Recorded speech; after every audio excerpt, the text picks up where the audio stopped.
So it comes strapped like that, and it's really easy to open. This piece here just slides back. So when you go to hold your softbox, you put your hand in here, and then with your thumb, just press till it clicks. And now you got a big giant softbox. Now to disassemble it, it's quite easy.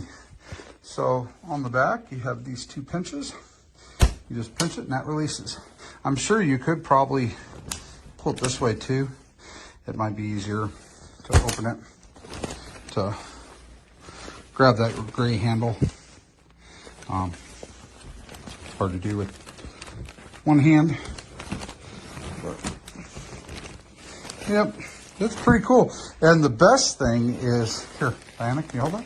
Can you show me what, this is what she says it's best for. For when you're hot and your assistant wants to use it as a fan. This is amazing.